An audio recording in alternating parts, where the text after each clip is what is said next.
What's good, y'all? The Crosswalk, episode 28. I'm Jax. That's Cross. I had to clear my throat um, right before Christmas. So I got to get this question out the way. Are you done Christmas shopping and wrapping? Bro, no way you just asked me this question.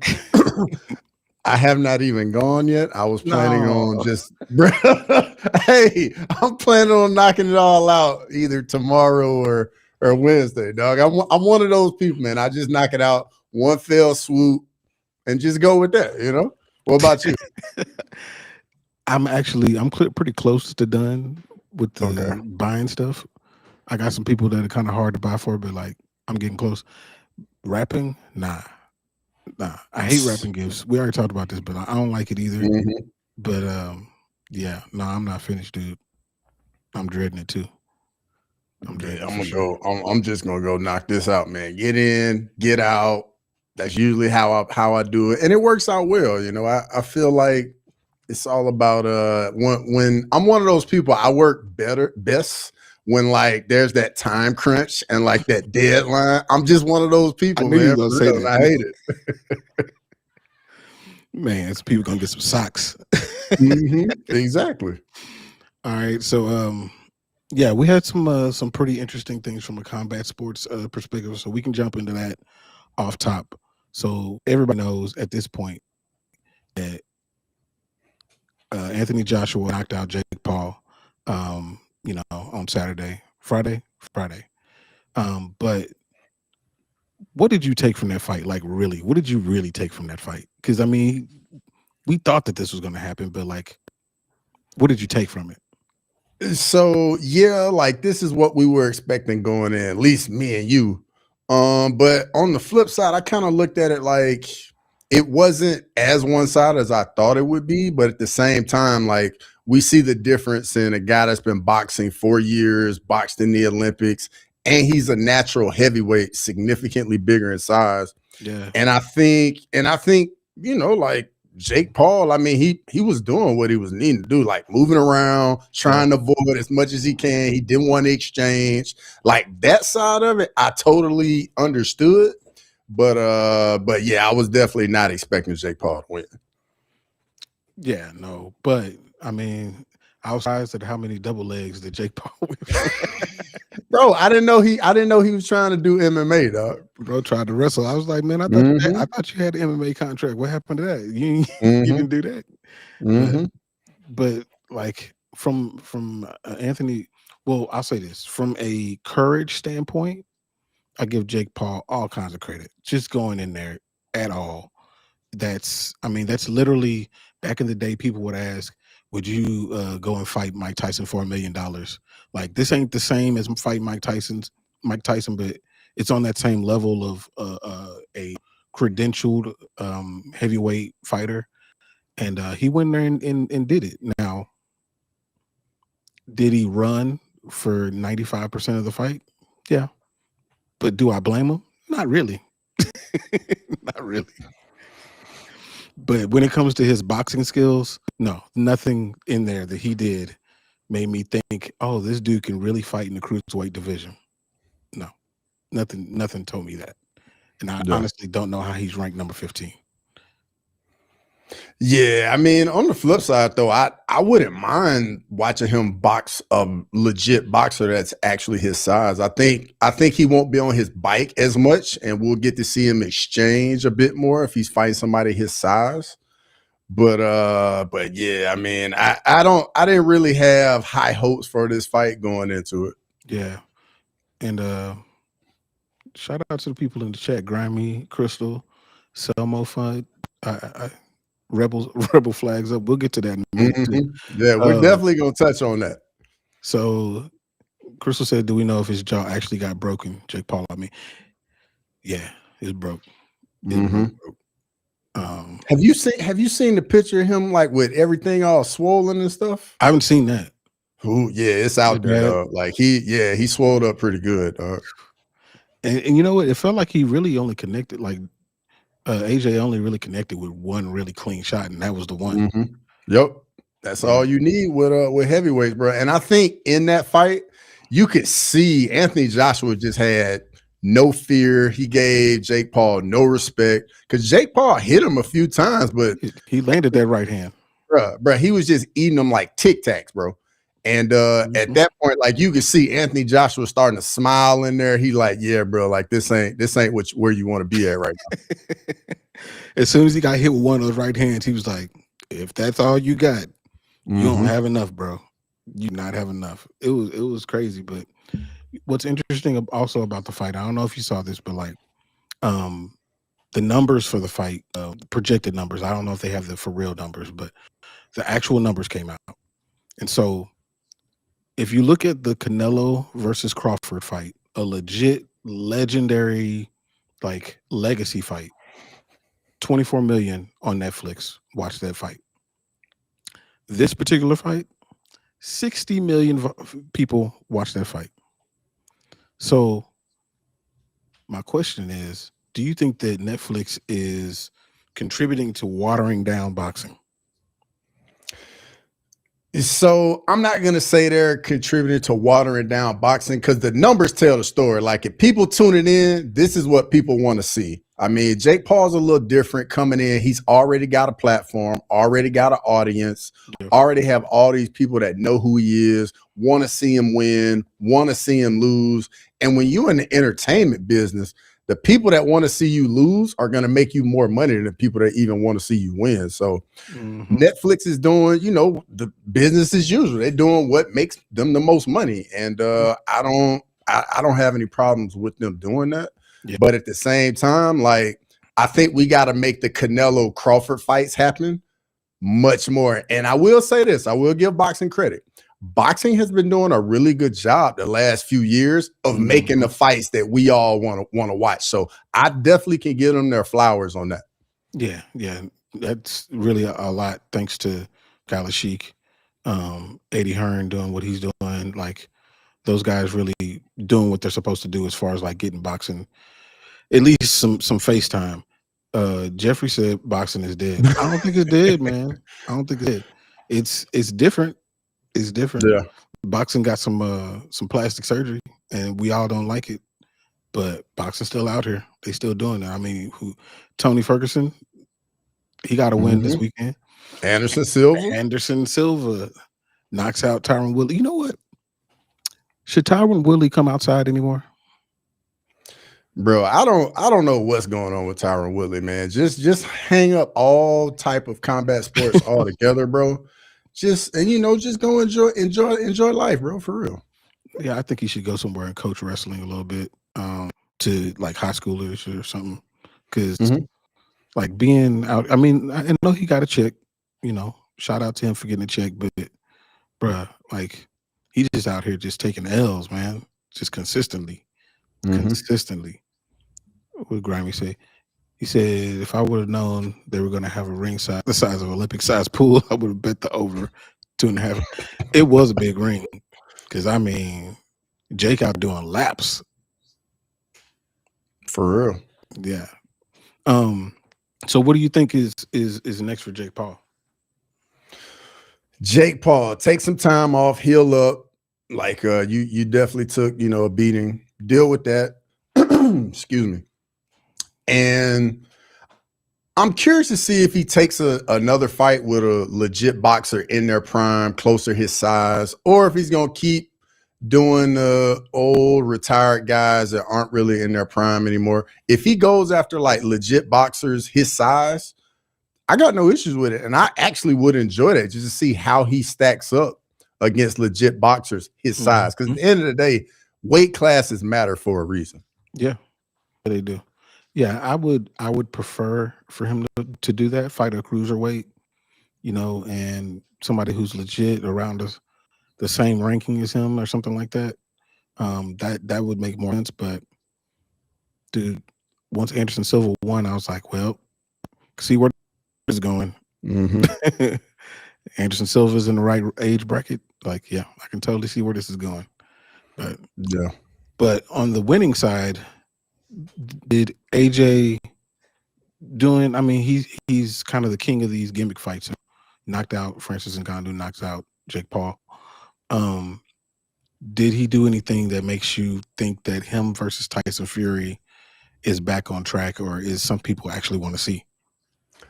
So I mean, I did see they came out saying that that fight will happen sometime in 2026. It feels like it's long overdue. For me, Anthony Joshua, I feel like he's a very emotional fighter. Like when everything happened in the Andy Ruiz fight and then he lost, man. Like he kind of went down, dealt with a lot of adversity, bounced back from that, but then got beat by Alexander Usyk twice, Yeah. and then got knocked out by Dubois. So I mean, he's been dealing with a lot of adversity. So I think whatever positivity he can get, whether that's knocking out Francis, knocking out Jake Paul, I think he definitely needs that to get moving in somewhat the right direction. And Yeah. then we can see what happens in the Tyson Fury fight. Yeah. I mean, I don't see nothing wrong with it. It's a big fight, and it is overdue. It should have happened already, but might as well get it. The people gonna get paid. They'll feed some families, so might as well go ahead and do it. Uh, going to be crazy. Emma said, "I miss '80s and '90s boxing. I missed it too." Yeah, especially the 90s. 90s boxing was where it was at, man, for real. It felt like every big boxing match in the 90s was like, I don't know, it was like a holiday. It was like a special. All of them were special. You know what I Yeah, mean? that's true. That's true. I mean, and they had really big stars back then, but those stars Hmm. still fought a lot. Hmm. It wasn't like one or two times a year. It was more on the lines of three and sometimes even four if they didn't have a belt. So like it was very different back then. Different time. Different For time. sure. Um, moving on to college football because this was a big college football weekend. So Texas Tech, well, no, Texas Tech was they had a Was bye, off. Yep. but well, more importantly, James Madison and Tulane lost exactly how we thought they would. So Nick Saban said that he thought that the group of five teams should only get in if they were ranked in the top 15. Do you think that based on what we just saw with Ole Miss and Oregon destroying those teams, do you think that that's how they should do it? Yeah, like both of those teams being in like didn't make sense. If you think about it, all the good players from those teams, if they have a good season, they all get cherry picked to go to a Power Four team where they can Yeah. make more money. They're gonna play against better competition to where they can get evaluated better to play at the next level. Because all these players want to play at the next level. Yeah. So his whole analogy also was saying it was kind of like let's take the best team in AAA and have them play in the World Series. Like that made complete sense because I mean all of the best players from the minor leagues get up to the big leagues, right? So that side of it made sense. I know the JMU and the Tulane game, man. I wasn't even really watching them too much. Like once the favorites got ahead by like 2 possessions, like I kind of had it on in the background. I wasn't even really paying that much attention to it. Yeah, it was bad. I mean, it was a scrimmage. Mm-hmm. That's basically what it is, and I think that who Notre Dame, they could have done better than that. For Yeah. sure. Um, Vandy, Texas, all of them. all of them, they could have done better than that. And just think, what if Alabama was the team that got left out? Like to think that a team that goes on in reality beats Oklahoma the way that they did. What if they were the ones that got left out? Like, how do you reconcile that? How does that even make sense? You can. I mean, that's what Bama had to deal with last year. That's exactly what happened. Get left out last year. And, like it's very real. And I think that's why they're definitely going to expand the college football playoff just for this exact reason. Like people are going to gripe so much about it. And then on the flip side, these games make a lot of money. So I know the execs are like, yeah, sure, let's expand this, make as much money as possible. But I just don't know where college football is going by making this larger and larger. But hey, we'll see. This is what Grammy said. If Alabama gets left out, Cross cries for a week and shuts down his channel. That very well may happen. Oh man, hey, Friday night, bro. Like it was that the first quarter and a half. Yeah, it was stressful, dog. For real. I was at a little watch party for the game, and when Bama went down 17-0, I jump on social media. I mean, everybody's killing Alabama. Like they didn't deserve to get in. They shouldn't have been here. This is the worst team ever. And then they come back and win by 10 and just shut up everybody. It was beautiful. Absolutely beautiful.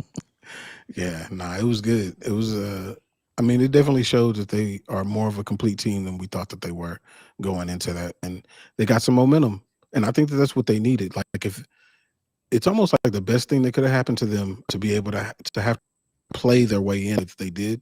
And so now them going into play Indiana, the number one seed, the Heisman Trophy led team, number one team in the nation, and now they're about to see, a perennial juggernaut in Alabama. So I know that you are biased, but I'm going to ask you to give me your thoughts as unbiased as possible. Okay, I'll I'll try and keep it as straight and narrow as I possibly can. So Bama goes to OU, gets a phenomenal win, very emotional win. So now Bama's got a little bit of momentum, and we don't have to go back very far to remember. Alabama was looking like the best team in America in October. Like the 4 ranked wins in a row, like very battle tested, been in a lot of close competitive games. And like trying to face them now at a neutral site. Indiana is going, it's going to be, I think the game is going to be much more competitive than what people think. I know Indiana's like either 6.5, 7-point favorite in the game. And if you go look at the numbers, like statistically, the only things that are very different is Indiana runs the ball much better than Bama does, and they stop the run much better than Alabama does. But outside of that, the numbers are very close. And I'm telling you, if Alabama plays clean like they did against OU, don't turn the ball over, play smart, like they're going to be a tough out. They are so battle tested, and getting guys back in the lineup. I think if Indiana, the longer and longer this game goes, if it's a 1-possession game and it gets later and later in the game, I'm just telling you, Alabama's going to make it interesting. I'm not saying they're going to win, but I'm just saying, seeing them win a game like that, and even the Miami game, we're gonna touch on Miami as well. But these teams getting wins like that and getting that momentum into the next game is big. Yeah. And I feel like them playing and not having a bye week is helpful. Especially if they're coming off of a situation where they played in the conference championship and they lost. And they need to get, their mojo back. Alabama, I feel like they're trending in the right direction at the right time. Southern Charisma said beautiful is a great choice of words when you were describing the game. Absolutely. Yeah, I see where you're coming from, Southern Charisma. I don't even need to. I don't even need to know the rest. But yeah, no, I agree. And then to the A&M Miami game.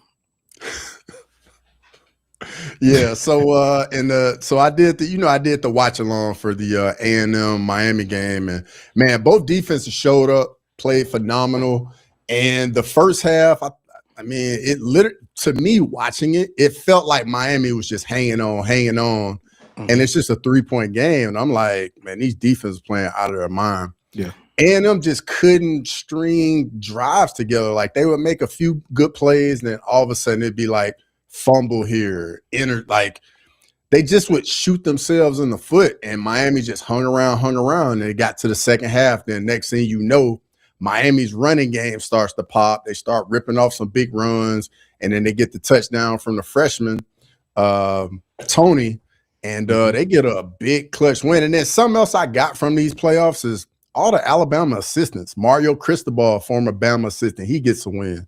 Dan Lanning, former Bama assistant, he gets a win.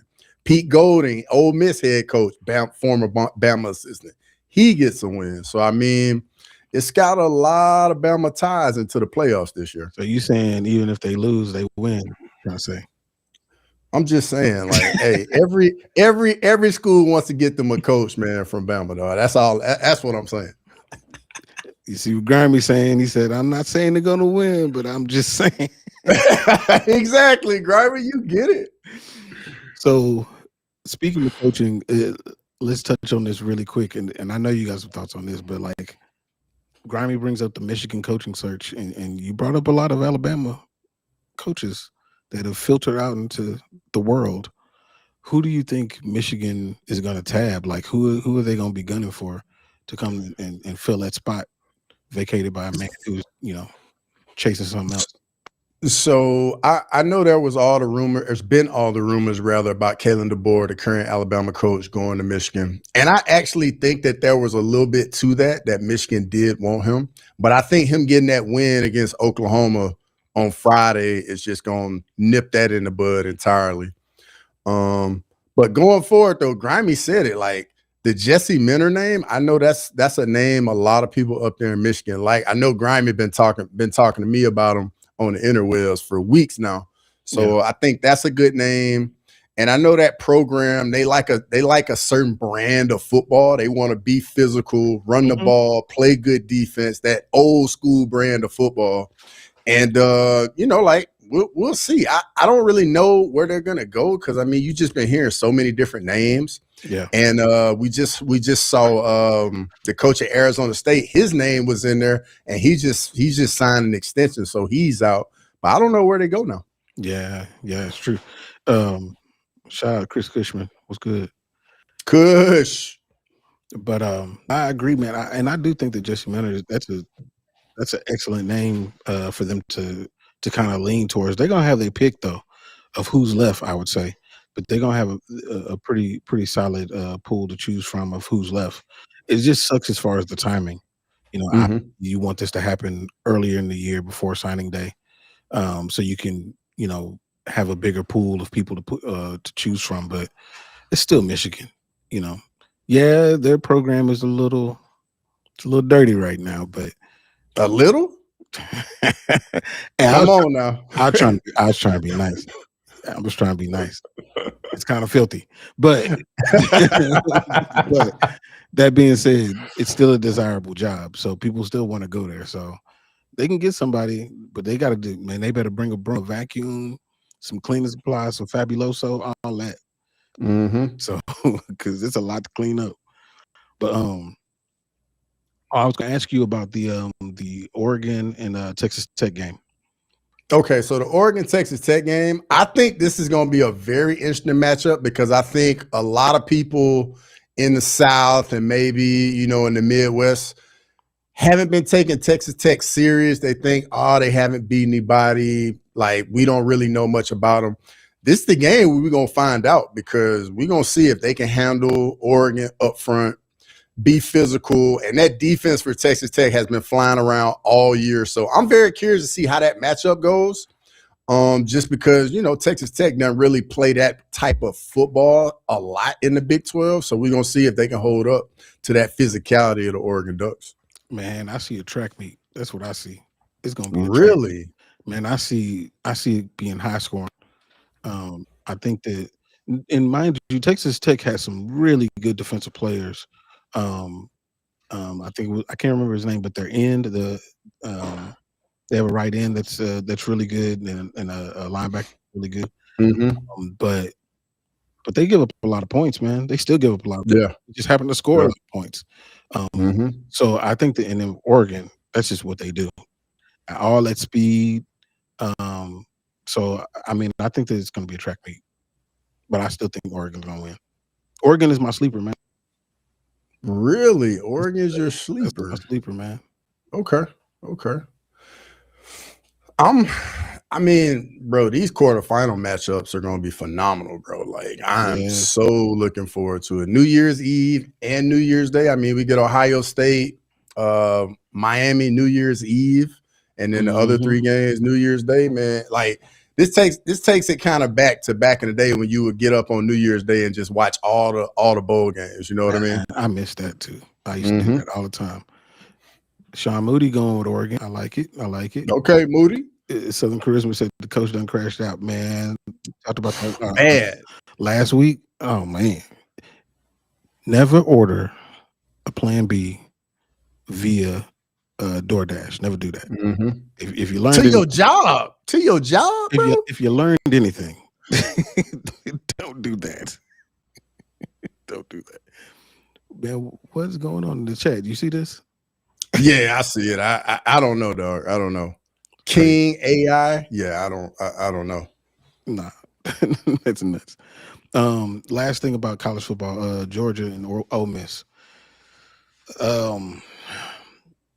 So do you think that this is where the loss of Lane Kiffin really starts to show? Yeah, for sure. I mean, even when they had Lane Kiffin, it wasn't enough to beat Georgia. So now you're gonna get the same game without their head coach. And I think what Ole Miss is trying to do, they're trying to like bring everybody together and rally against the whole like Lane Kiffin leaving the program, this and that.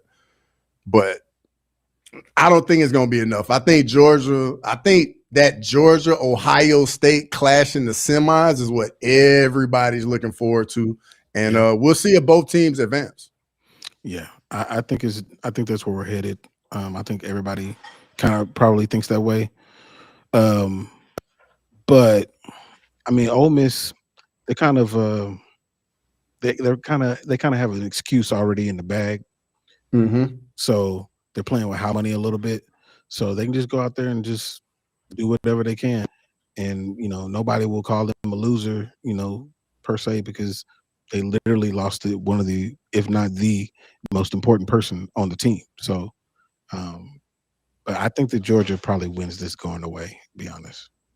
Okay, yeah, I don't think Ole Miss gonna be able to hold up to the physicality and just be able to stop Georgia's rushing game, because Georgia's just been pounding the rock, and they've been playing real conservative in the air, like not taking a lot of risks, running the ball, controlling time possession, playing defense, good special teams. That's just a good brand of football late in the year. Mm-hmm. Yeah, it's just they're a solid football team, and they've started to and they figured it out. They had some ups and downs during the year, but they figured it out. I think. I mean, a lot of these teams they've started to figure it out. Alabama, another one that started to figure it out, and I feel like teams like A&M, they never. I always thought that they were not as well rounded as it appeared. Mm-hmm. Did you see their back? They got him partying like the day before, like drinking. No, I didn't see that. Yeah. I didn't see that. I don't know if it's accurate though. It's social media. You don't know, but it's out. Yeah, but the thing with A&M, like going into the playoffs, I mean, if you look at their record, they were just feeding on the bottom half of the SEC. Like they played two ranked teams, Notre Dame and Texas, and they played Texas, they lost. So I mean, hey, I don't know. It's just with these conferences getting so big, sometimes a team will get a schedule like that where they just have the bottom half of the conference on their schedule, and it can kind of mask a lot of their issues. Mm-hmm. Oh, Savage, we actually didn't make a pick. We didn't make a pick, but we can. Yeah, and there's time. I mean, we got Crosswalk next week, and the games are next week. Yeah. So let me do some research before we make this pick. I do know who Cross is going to pick for Alabama, Indiana. I can tell you this one already. It's not Indiana. I can tell you that.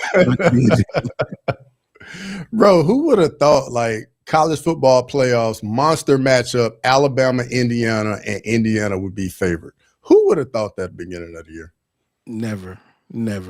In basketball, maybe. Yeah, maybe. But no, like never. And I wonder if it goes off a cliff for Indiana, but I don't think so. I don't think so either. I think they're established now. Bro, I wholeheartedly believe in Curt Cignetti. Like, I think another former Alabama assistant, by the way. Like, even when they lose, they win. Bro, like Curt Cignetti, he got that swag, bro. And I mean, he come in the press conference and just that confidence just oozes off of him. And I know that filters into the team. And just like Savage said in the chat, it's gonna be Georgia Bama. Bro, I'm just saying if it happens, it'll happen in a championship game, and it would be a movie. That's all I'm saying. It's gonna be a good one. I'll tell you. I'll tell you that. I'll tell you that. I think it's gonna be a good one. But we'll see. We'll see when we get closer. But I have an idea who I'm gonna pick if it does get there.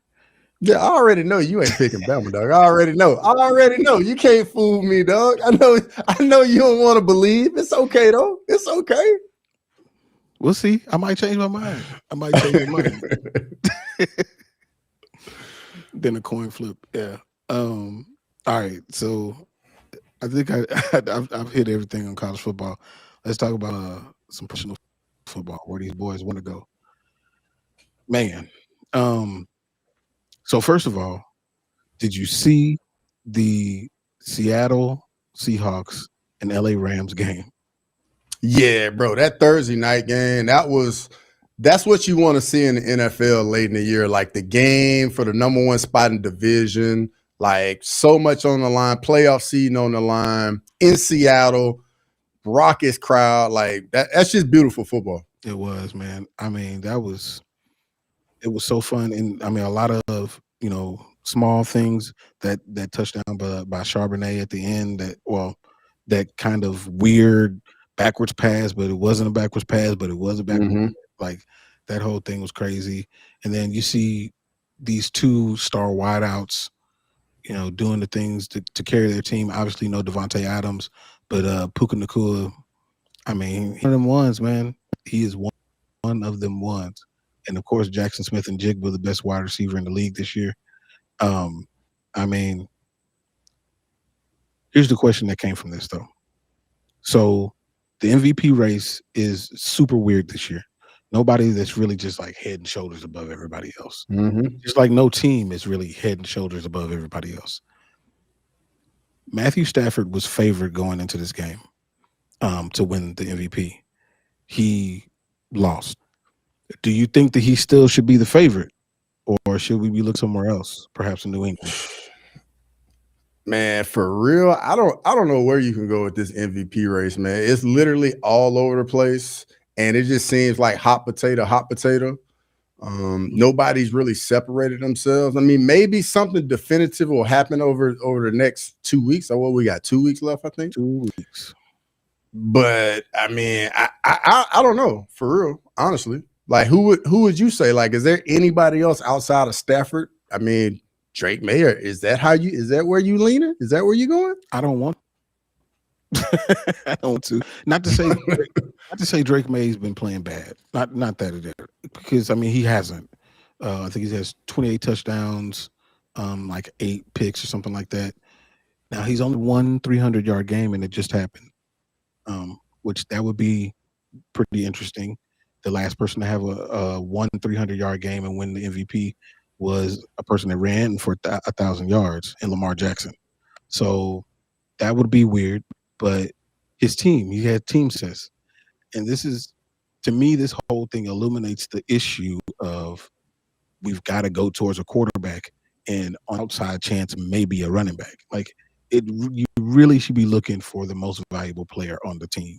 And I feel like maybe it's just too hard for people to figure that out, people in the media to figure that out. But like if Drake May wins, and I'm still leaning towards Matthew Stafford even like the loss. If Drake May wins, like I will feel like they picked the wrong person. Yeah, I got you. Yeah, it's been strange, man. I mean, all the passing numbers are down this year. Yeah. Like, is it just that defenses are making a resurgence, or is it just that the league is going through a replenishment of like with these young up and coming quarterbacks? They're all trying to take that next step, like your Trevor Lawrence, your Bryce Young, Caleb. Like, is it that, or do you think it's the defenses and modern defenses just making it so much tougher on offenses? I think it's a combination of both of those things. I think that there's more check downs, more, basically you're throwing these short passes that are really just runs. And so they're not getting the numbers that they did before. Matter of fact, I went to the my high school playing for a state championship, and I went to the game, and you watch the plays that they're running. So many bubble screens, Mm-hmm. so many bubble screens. I don't know how these quarterbacks are getting evaluated to go to the next level when all you're doing is throwing these passes. You taking a snap and just throwing them to your left or throwing them to your right. But like it's just weird as far as the offenses, and I think that that's causing the quarterback position to kind of revert a little bit. But then when you see those people that stand out and are able to make all these throws, they stand out like heavily. So I think that it's a combination of both of those things. And Matthew Stafford's from the previous era, so he will air the ball out, and you know he's more of a gunslinger than a Drake May or well, not Josh Allen. Josh Allen is definitely a gunslinger. Mm-hmm. More of a gunslinger than the Trevor Lawrences and Caleb Williams. Those guys. Yeah. And also like a little bit on the flip side with the defense. I think today's modern NFL defense is all about force the check down, force the ball to the flat, and rally to the football. It's like Hmm. let's not give up over the top. Yeah. Let's not give over, like let's not leave the middle of the field open. Let's just play coverage, force the check down, and everybody just run to the football with your hair on fire. Yeah, that's basically what it is. That's basically what it is. So here's the official odds via DraftKings. You got Matthew Stafford at minus 220, still a favorite. Drake May at plus 180. Josh Allen at plus 2,500. Ooh. Trevor Lawrence at plus 3,500. That Josh Allen one is actually a pretty good bet if you're gonna bet. Yeah, that's Pretty good one. that's the one for real. Justin Herbert at plus 8,000. Caleb Williams at plus 10,000. Sam Darnold also plus 10,000. Bo Nix at plus 15,000. And then Jackson Smith and Jigba at plus 15,000. Bo Nix. Yeah, Bo has just been just don't lose us the game, and then occasionally, like if we're in a tight situation, you're gonna have to make a 50-50 ball win. Yeah. Nah. The MVP award is broken, Yeah. according to me. But what about offensive rookie of the year? I did see that, and Grimey's got a good one with McMillan, the receiver from the Panthers. I like him. I also like the running back from New England as well, Travion Henderson. I think those two are like probably the two I would say is between right now. What about you? Yeah, I probably lean towards McMillan. Man, earlier in the season, man, it was a Mecca Ibuka for sure, 100%. But because his quarterback fell off, his team fell off, he fell off. So I'd probably lean towards Tedero McMillan. And I said about them Panthers, man. Win this You did, season. bro.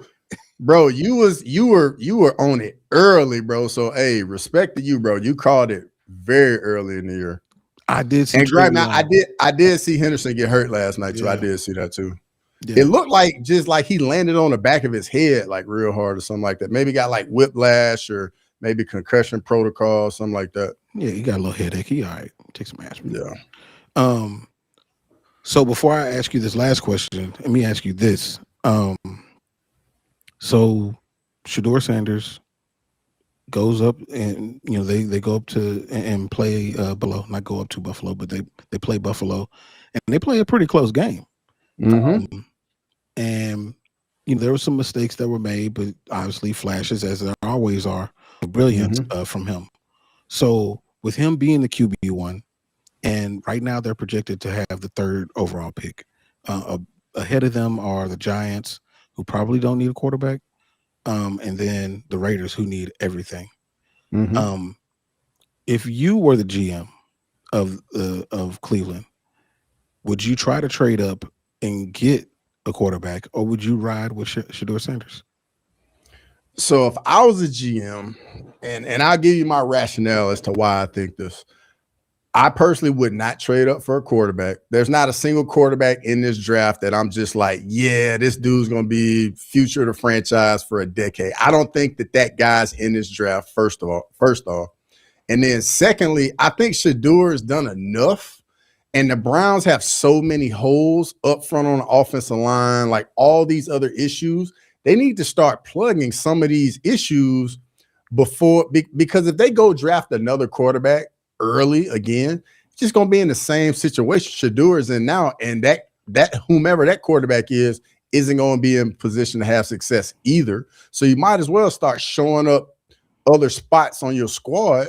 And then that way you really can figure out if Shador can really get it done. Because at the end of it, if like, let's say like you show up offensive line, you got weapons here and there, it'll be very easy to get a free agent veteran QB to come there and play. Yep. So to me, it just doesn't make sense to me when teams like always drafting these young quarterbacks time and time again. Like, bro, like none of them are gonna have success when you got all these other glaring issues. You know what I mean? Mm-hmm. Yeah, I totally agree. I would roll with him. I'd have him QB1 from the start of the season, and try to build around him as much as I can, and then determine whether, hey, is he the one that's going to take us further or not? Because the previous formula that they've been doing, it just ain't working. And I feel like Fernando Mendoza, who would probably be the number one quarterback taken as it stands right now, maybe the Oregon quarterback, maybe, but I don't think that either one of those are franchise changers, at least from what I see. So yeah, I don't see anything wrong with them just where they're at, picking the best player that's gonna, because they, like you said, they got holes all over the place. Pick the best player and try to, build around Shador, Fannin. Obviously Judkins is gonna be out for a little bit. That was a terrible, terrible situation. But build around them, Myles Garrett on defense, and just do it that way. Build it that way. Like you got a little time. I mean, and if it don't work, and if you suck, then you're just gonna be at the top of the draft next year, and there's other quarterbacks coming out. Bro, and the 2027 draft class is gonna be phenomenal, bro. You're gonna have Arch Manning. If Ty Simpson don't come out, he'll be in it. Yeah. Like Lenore Sellers is going to be in the 2027 draft. Like the 2027 draft is going to have much better quarterbacks than the 2026 draft, in my humble opinion. No, I think you're right. So I mean, I think just roll with him, man. And I don't know if you get rid of Stefanski. He got to go. Yeah, got to go. 100%. He got to go. And Grimy, I do think Myles Garrett gets the sack record. Yeah. Like and to be fair, he deserves it. But he definitely deserves it, dog. Like all the attention he gets, and he still puts up the numbers he does. Like, I don't think people realize like what it is when you are the one guy on defense. Every offense schemes around like where you are predicates what the offense does. Yeah, he is the best player in the league. And I don't really think that it's really that close. I think he's runaway the best player in the league. Bro, he's the one guy where like he just looks different from and plays at a whole different level from even the other elite guys at his position. It's weird and it's wild. Like it's like everybody else is playing on pro, but he's playing on Hall of Fame. Like, and you could just tell it's just different. It's different. Yep. He sacked Josh Allen and then helped him up. Yeah. He's just different, man. He's different. So this is the question that I was going to ask you. Who, as of now, from all the information that we know, which we've almost got the whole season of information, who would be your final four teams in the NFL? So in the AFC, I'm a little tentative, but I believe in the defense. I think Denver's going to be there. And the other AFC team, I think I'm going to go with Buffalo. I think Josh Allen, when he gets in the playoff, he gonna take it up a notch. just be a difference maker out there. And I think it's going to come down to Denver versus Buffalo. In the NFC,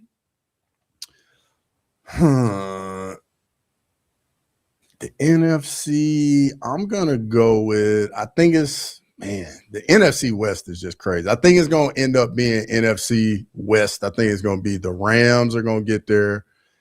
And I think it's going to be the Seahawks. I think we're going to get a repeat of that Thursday night football. Yeah, that Thursday night football game, bro. I think that's what it's going to be. But don't sleep on the Niners, though. Don't sleep on the Niners. I don't know how the Niners be doing this, man. I really don't. So my final four, I'm going to go with the Rams. And, man, I can't believe I'm about to say this. I'm going to go with the Rams and the Bears. Really? Caleb Williams and the Bears. I've been talking noise about Caleb Williams, but like, it's not necessarily just him. But if he's put in a position to do the things that he did, like that throw that he made at the end, like he throws the ball and puts his hands in his pocket as the ball's coming down to DJ Moore to win the game in overtime, like, I got to give him credit for that. I can't talk all this stuff about him and then not give him credit. I got to give him credit for that. If he's able to be that ice cold and do those sorts of things, and if they're able to have home field advantage in a lot of these situations, I think that gets them there, man. Now, I don't think they can beat the Rams now. Yeah. And then on top of it, man, if they get home field in Chicago, it may be that playoff game in Chicago. We might get wind that's swirling and can't nobody throw the football. You can't kick no field goals. Like, that's the element of Chicago in this time of year that, you know, she can just throw a wrench in everything. Yeah. I see Brandon Jones. I hear you about these Eagles. I hear you. Bro, he's a Cowboys fan. Of course he ain't going to say the Eagles. I was never going to say the Eagles. But here's the thing, though. Here's the thing about the Eagles is I don't trust them anymore. I no longer trust that offense. And I saw what they did against the Raiders, but the Cowboys did that against the Raiders too. So take that what you will. I don't trust that they are on the same page. I still think there's some division in that locker room, and it's spilling out onto the field. So I think that they're going to find a way to lose, possibly in the first round, which, you know, we're going to for sure have a new Super Bowl winner in this one. But I mean, it's just the talent is there for sure. 100% the talent is there. It's just they're not on the same page. Part of it's probably, you know, maybe it's Kellen Moore. I don't know. You know, because Kellen Moore's gone and they got the new OC. Like, I don't know what it is, but like, they not on the same page, bro. Yeah. Hey, Zakin, okay. Like, I'm all in on the Rams too. Like, remember I said that last week. I was like, you know, now the Cowboys out, I might just go ahead and become a Rams fan temporarily. But you know what it is, though? Like, I'm a fan of Devontae Adams. I'm a big fan of Devontae Adams. You know who Devontae Adams looked like? Devontae Adams Devontae Adams looked like you with dreads.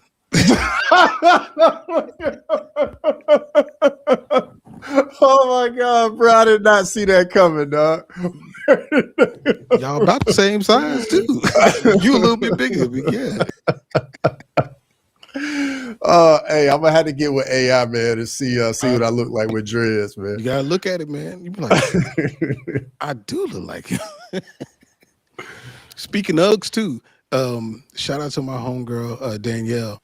So she saw one of our clips on Instagram, and she sent me a message. She was like, "Hey, so your homeboy, is he cockeyed? Because he be wearing them glasses. I don't know." I'm like, "No, he's not cockeyed." I see just fine. Hey, that's good. That's good. That's good. Make sure, bro, we're going to have to clip this and we're going to have to shoot that to her. But yeah, I can assure you, I am not cockeyed. I can assure you. Man, if he's cockeyed, you know how many strikeouts he would have had? Like, and I already had a lot of those. Man. Uh, Hey, Southern Charisma said jumping on the bandwagon hunt. Man, did you see the bandwagon I was on with the yeah, that Cowboys? bandwagon on fire over I there, had to dog. jump out before I, went down with the ship. Yeah, for real. But I'm never off the Cowboys. I'm a lifelong Cowboys fan. You know, I'm rocking with them. Going down too. But I just think that the Rams got a complete team. But yeah, the Seahawks are. I assure you that they are. Assure you that they are. Physical too. Physical. Yeah, 100%. Oh, I didn't even say my AFC. So on the AFC side, I think I'm gonna go with the Patriots and Buffalo. Okay. I still think that when you get to the playoffs, you having a quarterback that can get you out of tough situations. That's the reason that Kansas City was able to get to where they were able to in close games. They had a quarterback that was able to get them out of tough situations, and I think that Josh Allen is a cheat code. Bro, Southern Charisma on me, dog. Hey, and I was waiting, dude. When I saw Music Soul Child come out, and I was like, "Oh man, that's dope." I'm like, but he don't never take them glasses off. What's going on? Yeah, for real. Hey, I thought the same thing back in the day, dog. For real. You know what it is? You know what happened? When he was a kid, he got stabbed in the eye with a fork. Really? Yeah, that's that's why he always wears them. Yeah. So yeah, he should keep them on. He could see. It's kind of all over the place. You know what I'm saying? I got you. He said we didn't even talk to the UFC. We couldn't. What we gonna talk about? Yeah, what we gonna talk about, Graham? We got 5 more weeks off, ain't it? Yeah, we gonna talk about it. Yeah, we'll get to it. Oh wow, Grimy, really, Grimy. Bro, I'm gonna have to send you. I'm gonna have to send you this picture, dog. We're definitely not putting this on in the chat, though. We're definitely not putting this up right now. We're definitely not doing that. He put dreads on me. He did. See, and you look like him, don't you? Bro, this picture is so terrible, dog. He got my dreads started like back here. Oh no, that's disrespectful. That's so disrespectful, dog. He gave you them hang on dreads. Yeah, for real, man. Just like who was it? Was it Coolio that had the dreads like way back there back in the day? Coolio he had his all over the place. Those are just mistakes. Oh, wait a minute. Hold on. We can end it on a high note. There you go.